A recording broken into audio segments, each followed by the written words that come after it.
Saat menyirami suami istri yang baru percaya Tuhan, dia melihat saudari itu sering marah dan menegur suaminya.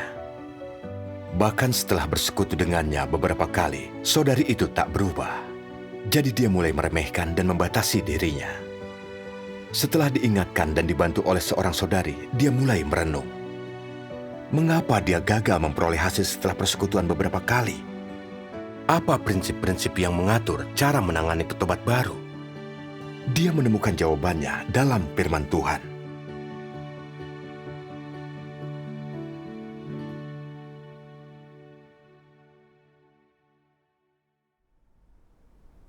Januari tahun ini, aku menyirami petobat baru di gereja. Ranji dan suaminya adalah petobat baru yang jadi tanggung jawabku. Pengawas bilang, suami Ranji baru mulai menyelidiki pekerjaan Tuhan di akhir zaman, baru ikut beberapa pertemuan dan butuh lebih banyak penyiraman. 2 kali, saat aku pergi ke rumah Ranji, dia dan suaminya sedang bertengkar. Aku mendapati Ranji meremehkan suaminya karena mengikuti tren duniawi tak jadi orang percaya yang taat. Kupikir tuntutannya yang tak realistis dan kemarahan terhadap suaminya yang baru saja mulai menyelidiki jalan yang benar dapat menghambat kemajuan suaminya. Suatu kali, aku bersekutu dengannya tentang cara perlakukan orang dengan sabar. Di luar dugaan, Ranji tersinggung dan berkata dia sudah sangat sabar. Ranji berkata, jika dia tak mau percaya, biarkan saja. Dia takkan memengaruhi keadaanku. Aku khawatir suaminya akan keluar dari gereja setelah mendengar dia mengatakan itu. Aku mengeluh dalam hati. Saudari ini sangat congkak. Dia egois dengan kemarahannya dan tak memedulikan perasaan orang lain. Aku harus bersekutu dengannya dan memberitahu betapa seriusnya keadaan ini. Seusai aku bicara, Ranji membantah. Aku tak mau marah, namun dia habiskan sepanjang hari di acara sosial dan tak membaca firman Tuhan. Dia tak mau mendengarkan nasihatku. Aku agak marah mendengar ini. Kupikir kau menunjukkan kerusakan, tapi hanya mengkritik suamimu. Kau tak mengenal dirimu sendiri. Jadi, aku bacakan satu bagian penyingkapan Tuhan tentang watak congkak orang dan menganalisis kemarahannya sebagai akibat mendambakan status. Marah dan hilang kesabaran untuk membuat suaminya tunduk saat tak menuruti ucapannya adalah watak rusak dan harus diubah. Saat itu, Ranji dengan enggan mengakui dia congkak, tapi setelahnya dia tetap sama dan tak mengalami perubahan. Kemudian, aku menasihatinya agar memperlakukan suaminya dengan baik. Jangan selalu melihat kekurangannya dan mengenal dirinya sendiri. Namun, Ranji tetap saja berdalih. Aku bingung. Aku ingin membuat suaminya ikut lebih banyak pertemuan untuk membantunya membangun dasar di jalan yang benar. Tapi, semua pertemuan itu dibatalkan. Ketika kau tidak memperoleh hasil, apakah kau mencari pelajaran apa yang bisa dipetik? Iya. Tidak. Waktu itu, aku hanya terus mengeluh dan mengkritik Ranji.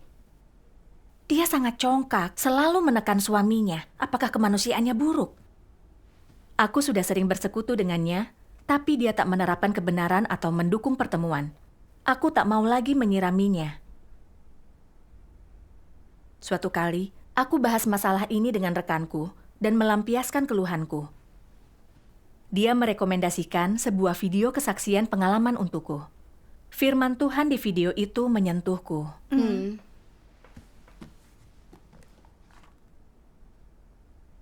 Tuhan berfirman, orang harus berhati-hati dan penuh kasih terhadap mereka yang menyelidiki jalan yang benar, karena mereka adalah orang tidak percaya, bahkan orang beragama di antara mereka seperti orang tidak percaya dan mereka rab.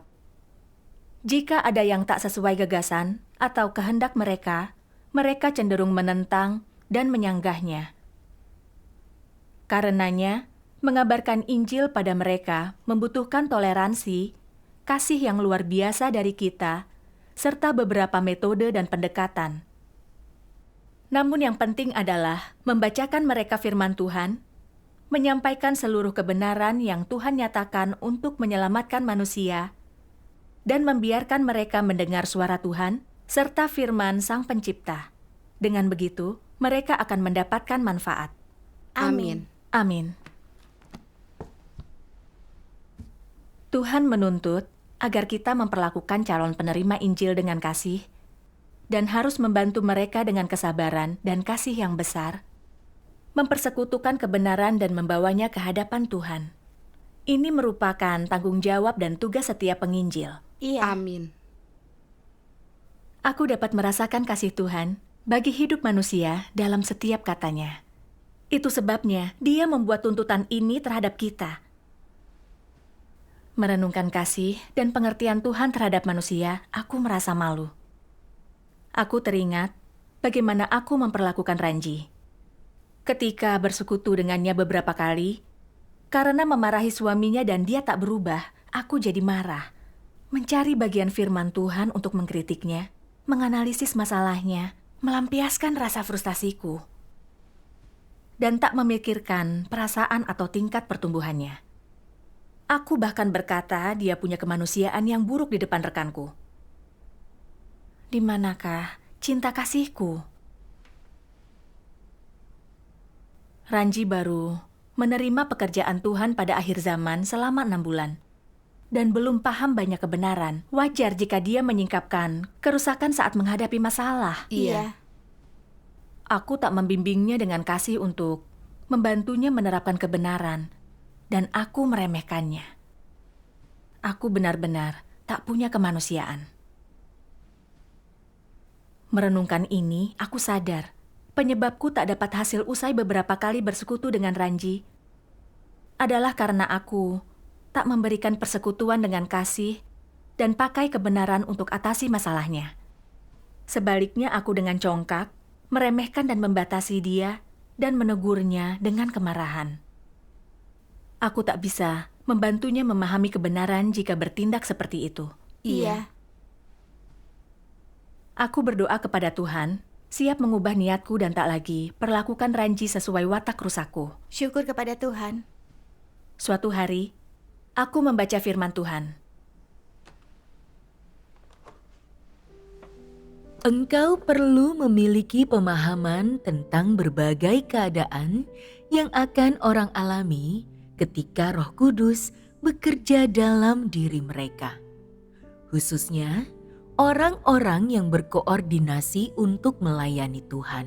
Mereka harus memiliki pemahaman yang bahkan lebih kuat tentang berbagai keadaan yang terjadi oleh karena pekerjaan yang Roh Kudus lakukan dalam diri manusia. Jika engkau hanya membicarakan tentang banyak pengalaman atau cara-cara untuk memperoleh jalan masuk, itu menunjukkan bahwa pengalamanmu itu terlalu sepihak. Tanpa memahami keadaanmu yang sebenarnya dan tanpa memahami prinsip-prinsip kebenaran, tidaklah mungkin untuk mencapai perubahan watak. Tanpa mengetahui prinsip-prinsip pekerjaan Roh Kudus atau tanpa memahami buah yang dihasilkannya, akan sulit bagimu untuk mengenali pekerjaan roh-roh jahat. Engkau harus menyingkapkan pekerjaan roh-roh jahat, juga gagasan manusia, dan menerobos langsung ke inti masalahnya. Engkau juga harus menunjukkan berbagai penyimpangan dalam penerapan yang orang lakukan atau berbagai masalah yang mereka hadapi dalam kepercayaan mereka kepada Tuhan, sehingga mereka dapat menyadarinya. Paling tidak, engkau tidak boleh membuat mereka merasa negatif atau pasif.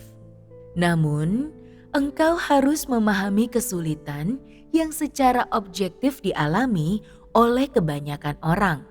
Engkau tidak boleh bersikap tak masuk akal atau bersikap ibarat mencoba mengajari babi bernyanyi. Itu perilaku yang bodoh.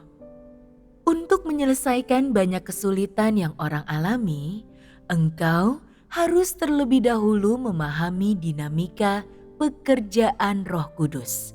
Engkau harus memahami cara Roh Kudus melakukan pekerjaan dalam diri orang yang berbeda. Engkau harus memiliki pemahaman tentang berbagai kesulitan yang orang hadapi dan kekurangan mereka. Dan engkau harus memahami pokok permasalahan yang sebenarnya dan mengetahui sumber masalahnya tanpa penyimpangan atau melakukan kesalahan apapun. Hanya orang semacam ini yang memenuhi syarat untuk berkoordinasi dalam melayani Tuhan. Amin. Amin. Merenungkan firman Tuhan, aku sadar. Entah itu memberitakan Injil atau menyirami petobat baru, kita harus selalu memahami masalah dan keadaan orang yang sebenarnya, mempersekutukan kebenaran yang relevan untuk cari solusi. Iya. Jika hanya bersekutu berdasarkan keyakinanmu dan tak pahami kesulitan mereka, kau akan gagal menyelesaikan masalah dan cenderung menyinggung perasaan mereka. Terkadang ketika petobat baru menyingkapkan kerusakan dan persekutuan tak membantu mereka berubah, kita harus renungkan dahulu apakah kita telah mempersekutukan kebenaran dengan jelas.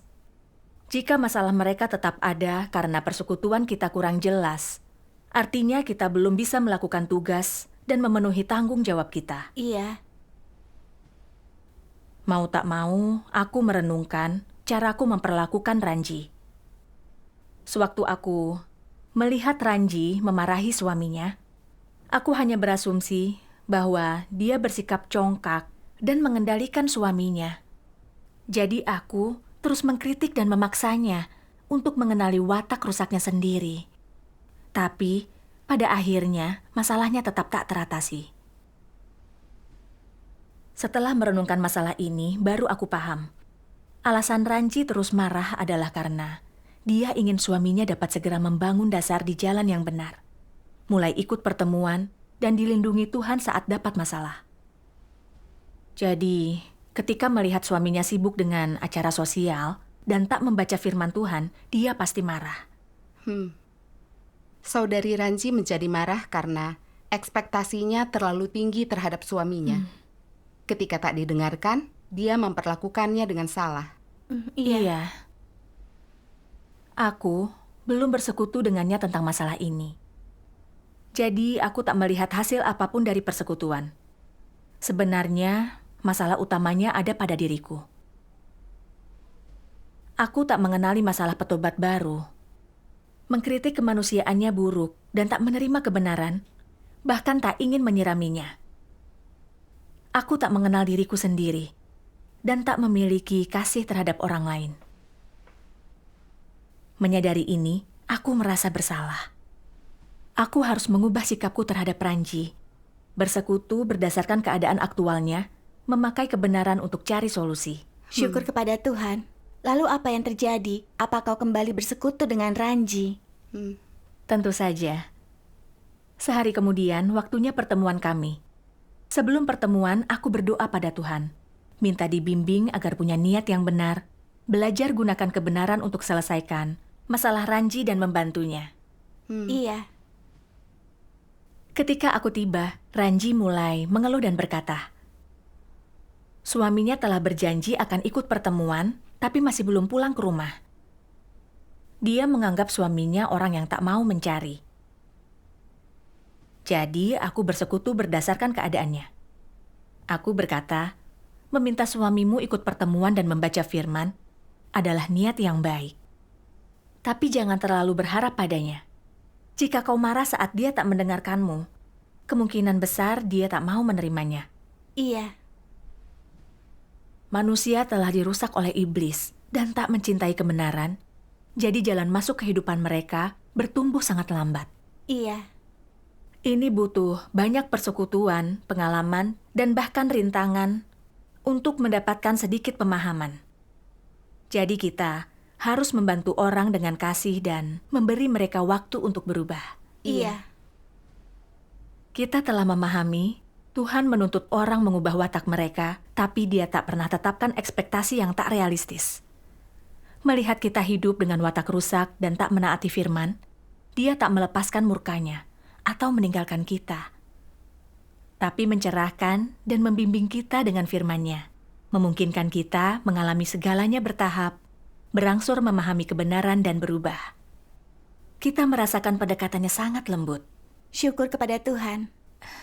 Jika ingin membuat keluarga kita ikut pertemuan dan baca lebih banyak firman untuk membangun dasar secepatnya, ini niat yang benar, tapi kita harus memahami kesulitan mereka, membimbing dan menyokong mereka dengan sabar. Dengan begitu mereka akan mau menerimanya. Iya. Mendengar itu, Ranji menghela napas panjang dan menjawab, "Aku coba membuat suamiku ikut pertemuan dan membaca firman, menganggap ini yang terbaik baginya, coba membuatnya mendengarkanku. Ketika dia tak menurutinya, aku marah. Memperlakukannya seperti itu akan menyakitinya. Aku memang salah. Kelak, aku akan terapkan berdasarkan firman Tuhan dan berhenti memperlakukannya seperti itu." Syukur kepada Tuhan. Dia mendapatkan beberapa pemahaman. Iya. Aku senang melihat Ranji mendapat beberapa pemahaman dan ada senyum di wajahnya. Begitu dia paham kebenaran, masalahnya selesai. Iya. Setelah itu, kami membaca satu firman Tuhan. Tuhan Yang Maha Kuasa berfirman, "Caramu seharusnya memperlakukan orang lain dengan jelas, diperlihatkan dan ditunjukkan dalam firman Tuhan. Sikap yang dengannya Dia memperlakukan manusia merupakan sikap yang harus diambil manusia dalam perlakuan mereka terhadap satu sama lain. Bagaimana Tuhan memperlakukan masing-masing orang? Beberapa orang memiliki tingkat pertumbuhan yang belum dewasa, atau masih muda, atau belum lama percaya kepada Tuhan, atau bukan orang yang buruk atau jahat secara natur dan esensinya, tidak jahat tetapi hanya kurang berpengetahuan, atau tidak memiliki kualitas, atau mereka tunduk pada terlalu banyak batasan dan belum memahami kebenaran, belum masuk ke dalam hidup, sehingga sulit bagi mereka untuk menjauhkan diri dari melakukan hal-hal yang bodoh atau melakukan tindakan bodoh. Namun, Tuhan tidak berfokus pada kebodohan sesaat manusia. Dia hanya melihat hati mereka. Jika mereka bertekad untuk mengejar kebenaran, artinya mereka benar, dan ketika inilah tujuan mereka, maka Tuhan akan mengamati mereka, menunggu mereka, dan memberi mereka waktu serta kesempatan yang akan memungkinkan mereka untuk masuk. Itu bukan berarti Tuhan akan membunuh mereka hanya karena satu pelanggaran. Itu adalah sesuatu yang sering orang lakukan. Tuhan tidak pernah memperlakukan orang seperti itu. Jika Tuhan tidak memperlakukan orang seperti itu, lalu mengapa orang memperlakukan orang lain dengan cara seperti itu? Bukankah ini menunjukkan watak mereka yang rusak? Engkau harus melihat bagaimana Tuhan memperlakukan orang-orang yang kurang berpengetahuan dan bodoh, bagaimana Dia memperlakukan orang yang tingkat pertumbuhannya belum dewasa, bagaimana Dia memperlakukan perwujudan normal dari watak manusia yang rusak, dan bagaimana Dia memperlakukan orang yang jahat. Tuhan memperlakukan orang dengan berbagai cara, dan Dia juga memiliki berbagai cara untuk menangani berbagai keadaan orang yang tak terhitung banyaknya. Engkau harus memahami kebenaran-kebenaran ini. Begitu engkau telah memahami kebenaran-kebenaran ini, engkau akan tahu bagaimana mengalami hal-hal dan memperlakukan orang sesuai dengan prinsip. Amin. Ranji berkata, "Itu bagian yang bagus," dan memintaku bersekutu dengannya lagi.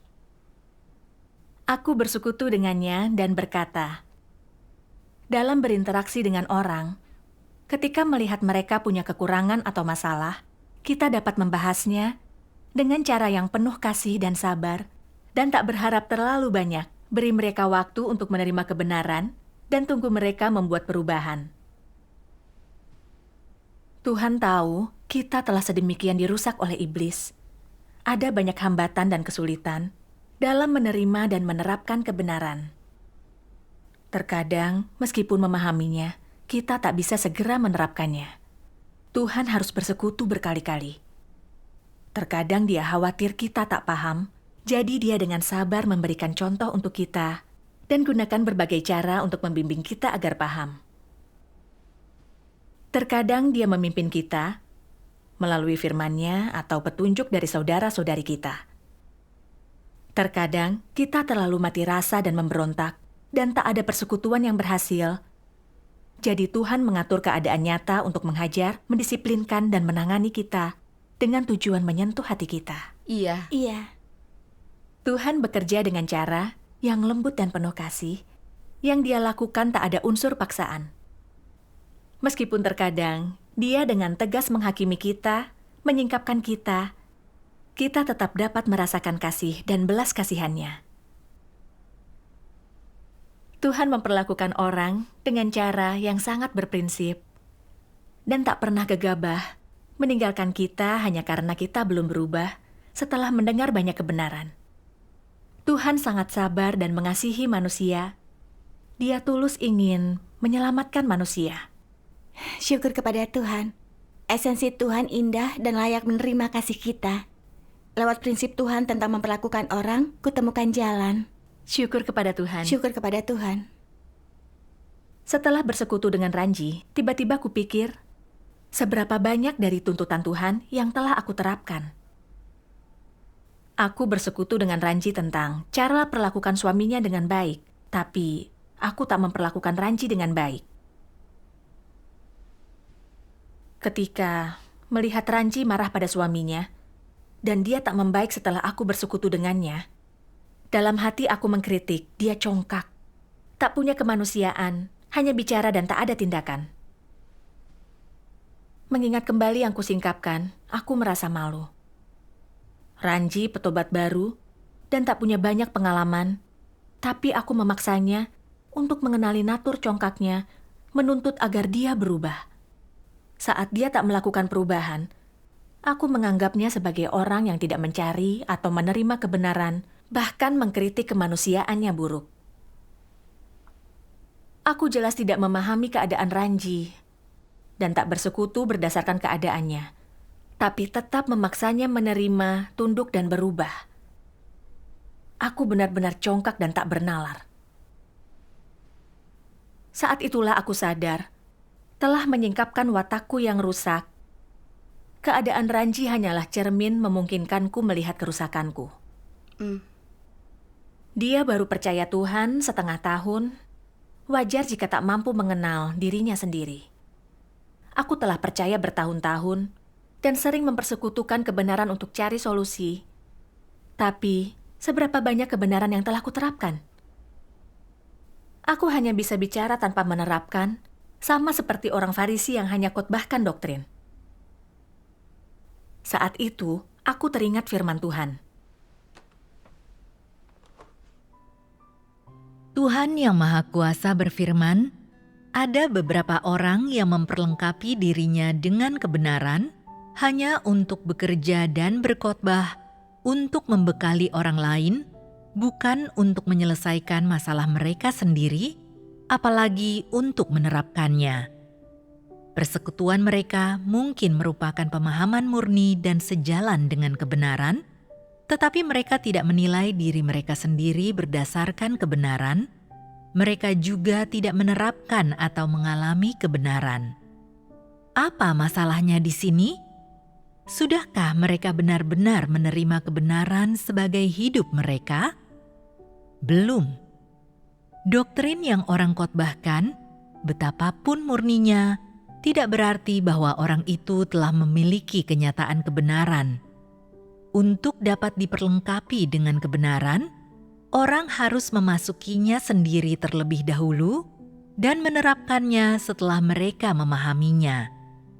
Jika orang tidak berfokus pada jalan masuk mereka sendiri, tetapi bertujuan untuk pamer dengan mengkhotbahkan kebenaran kepada orang lain, maka niat mereka itu salah. Ada banyak pemimpin palsu yang bekerja seperti ini, tak henti-hentinya menyampaikan persekutuan kepada orang lain tentang kebenaran yang mereka pahami, membekali orang percaya baru, mengajar orang untuk menerapkan kebenaran, melaksanakan tugas dengan baik, tidak bersikap negatif. Perkataan ini semuanya baik dan bagus, bahkan indah. Tetapi mengapa pembicaranya sendiri tidak menerapkan kebenaran? Mengapa mereka tidak memiliki jalan masuk kehidupan? Apa yang sebenarnya terjadi di sini? Apakah orang seperti ini benar-benar mencintai kebenaran? Sulit untuk mengatakannya. Beginilah cara orang Farisi Israel menjelaskan Alkitab kepada orang lain, padahal mereka sendiri tak mampu menaati perintah-perintah Tuhan. Ketika Tuhan Yesus muncul dan bekerja, mereka mendengar suara Tuhan tetapi menentang Tuhan. Mereka menyalibkan Tuhan Yesus dan dikutuk oleh Tuhan. Karena itu, semua orang yang tidak menerima atau menerapkan kebenaran akan dikutuk oleh Tuhan. Betapa malangnya mereka! Jika perkataan doktrin dan huruf-huruf tertulis yang mereka khotbahkan dapat membantu orang lain, mengapa itu tidak dapat membantu mereka sendiri? Orang seperti itu bisa kita sebut sebagai orang munafik yang tidak memiliki kenyataan. Mereka membekali orang lain dengan perkataan dan huruf-huruf kebenaran. Mereka menyuruh orang lain untuk menerapkannya, tetapi mereka sendiri tidak menerapkannya sedikit pun. Bukankah orang seperti itu tidak tahu malu? Mereka tidak memiliki kenyataan kebenaran, tetapi dalam mengkhotbahkan perkataan dan huruf-huruf doktrin kepada orang lain, mereka berpura-pura. Bukankah ini berarti dengan sengaja menipu dan merugikan? Jika orang seperti itu disingkapkan dan diusir, mereka sendirilah yang harus disalahkan. Mereka tidak layak untuk dikasihani. Amin. Firman Tuhan menggambarkan dengan tepat keadaanku sendiri. Mengingat kembali waktu aku menyirami Ranji, aku telah hidup berdasarkan watak rusak, tak memperlakukannya dengan baik. Yang kulihat hanyalah Ranji menyingkapkan wataknya yang congkak dan tak menerima kebenaran. Tapi sama sekali tak merenungkan kerusakan apa yang telah kusingkapkan. Aku tak mengenali keburukanku, dan tanpa tahu malu mengkritik Ranji dengan firman Tuhan, menuntut agar dia membaik. Seolah-olah orang lain harus merenungkan kerusakan mereka, sedangkan aku tidak rusak, jadi tak perlu merenungkan diri. Aku benar-benar tak mengenal diriku dan tak tahu malu. Aku gunakan firman Tuhan untuk bersekutu dan selesaikan masalah orang, tapi aku tak mendapatkan jalan masuk sedikit pun. Apa bedanya hal ini dengan orang Farisi yang munafik? Aku takkan bisa membantu orang jika melakukan tugas dengan cara seperti ini. Kalau dipikir-pikir, aku pun sama. Dalam tugasku, aku hanya fokus berkhotbah dan memberitahu orang cara menerapkan. Tapi saat ada masalah, aku tak menerapkan kebenaran. Jika terus melakukannya, aku akan menjadi orang Farisi yang munafik. Jika tak diatasi, keadaan ini bisa merugikan diri sendiri dan orang lain. Ya. Kemudian, ketika suaminya pulang, Ranji berkata kepadanya, "Saudariku membacakanku beberapa firman, dan aku sadar aku salah. Aku telah menekanmu dengan watak congkakku. Kelak, aku akan menerapkan berdasarkan firman Tuhan dan tak memperlakukanmu dengan watak rusak." Syukur kepada Tuhan. Ranji belum lama percaya Tuhan, tapi dia sungguh menerapkan apa yang dia pahami. Iya. Dia sederhana dan murni. Iya. Melihat Ranji mampu menerapkan firman Tuhan, aku makin malu. Dahulu, aku menganggapnya sebagai orang yang tak menerima kebenaran. Tapi sekarang, fakta keadaannya membuatku malu. Dalam perjalanan pulang, aku teringat bagaimana aku membatasi dan mengkritik Ranji, dan aku merasa bersalah. Aku teringat firman Tuhan.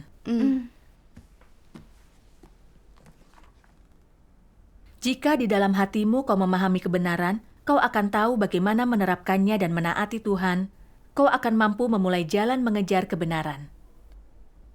Jika jalanmu benar dan sesuai kehendak Tuhan, pekerjaan Roh Kudus tidak akan meninggalkanmu dan akan semakin kecil kemungkinanmu mengkhianati Tuhan. Tanpa kebenaran kau cenderung berbuat jahat, meskipun kau sendiri tidak mau. Misalnya, jika kau memiliki watak congkak dan sombong, diberitahu untuk tak menentang Tuhan pun percuma, kau tak mampu menahan diri, itu berada di luar kendalimu. Itu akan tidak disengaja, itu akan dilakukan karena naturmu yang congkak. Kecongkakanmu membuatmu merendahkan Tuhan, menganggapnya tak berarti. Itu akan membuatmu meninggikan diri sendiri, selalu menonjolkan diri. Itu akan membuatmu merendahkan orang lain, hanya memikirkan diri sendiri. Itu akan merebut posisi Tuhan di hatimu, membuatmu mengambil posisi Tuhan dan menuntut orang tunduk padamu, dan membuatmu memuja ide, pemikiran, dan gagasanmu sendiri sebagai suatu kebenaran. Begitu banyak kejahatan yang orang lakukan karena natur mereka yang congkak dan sombong. Untuk atasi masalah berbuat jahat, mereka harus selesaikan dulu masalah naturnya. Tanpa perubahan watak, masalah ini tak bisa teratasi secara mendasar. Amin. Merenungkan firman Tuhan, aku melihat watak rusakku sendiri dengan lebih jelas.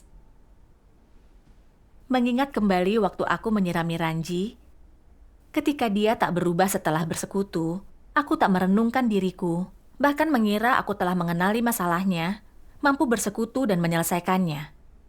Jika Ranji menolak, itu karena dia tak menerima kebenaran. Aku baru bertemu dengan Ranji beberapa kali, dan sebenarnya tidak mengenalnya, tapi aku dengan sembrono mengkritik dia, seolah-olah aku sangat memahami kebenaran dan mampu mengetahui esensi orang setelah baru kenal.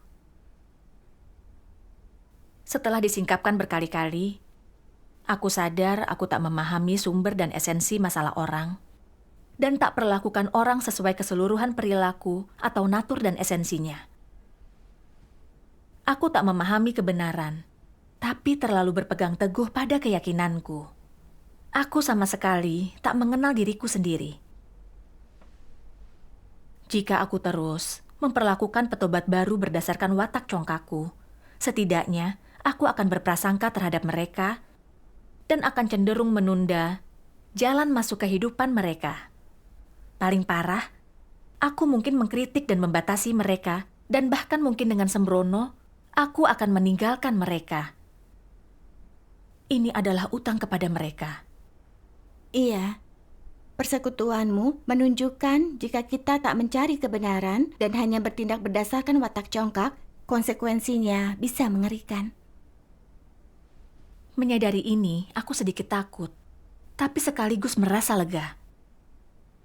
Saat aku menyingkapkan kecongkakan, rekan sekerjaku menunjukkannya yang membuatku mengenali masalahku dan melakukan perubahan tepat waktu.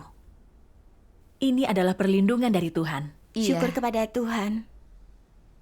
Kemudian, aku harus tinggalkan gereja untuk sementara karena pekerjaan. Selang sebulan saat aku kembali bertemu Ranji, dia menceritakan bagaimana dia telah mengalami dan bersaksi tentang firman Tuhan saat mengabarkan Injil. Aku senang melihatnya telah membuat kemajuan. Syukur kepada Tuhan. Dengan penuh emosi, dia melanjutkan. Dahulu saat kau bersekutu denganku, bahwa orang terlalu rusak, jangan menuntut terlalu banyak ketika bersekutu. Pada waktu itu, aku tak tahu banyak.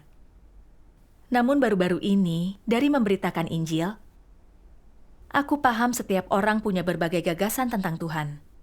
Tak mudah bagi orang untuk menerima pekerjaan baru Tuhan dan datang ke hadapannya. Dahulu, aku menganggap suamiku tidak mencari dan menuntut agar dia berhenti dari banyak hal. Aku menuntut banyak darinya, itu kesalahanku. Firman Tuhan benar-benar hebat. Aku perlu mengalaminya lagi. Syukur kepada Tuhan. Ketika mendengar hal ini, aku merasa sangat bahagia untuknya, tapi juga merasa malu dan sangat tersentuh. Orang memang butuh waktu dan pengalaman untuk menerima kebenaran. Iya. Setelah itu, ketika petobat baru menyingkapkan kerusakan selama proses penyiraman, aku lebih fokus untuk mengenali sumber masalah mereka dan mencari prinsip yang relevan untuk menangani mereka. Aku juga memahami bahwa datang ke hadapan Tuhan dan membangun dasar adalah proses yang membutuhkan waktu. Iya. Iya. Dalam proses penyiraman mereka, aku juga merenungkan diriku dan mengubah keadaanku yang salah, menyokong mereka dengan penuh kasih, memampukan mereka membangun dasar dan datang ke hadapan Tuhan sesegera mungkin. Menjalankan tugas dengan cara ini membuatku merasa damai. Syukur kepada Tuhan, pengalamanmu sangat nyata.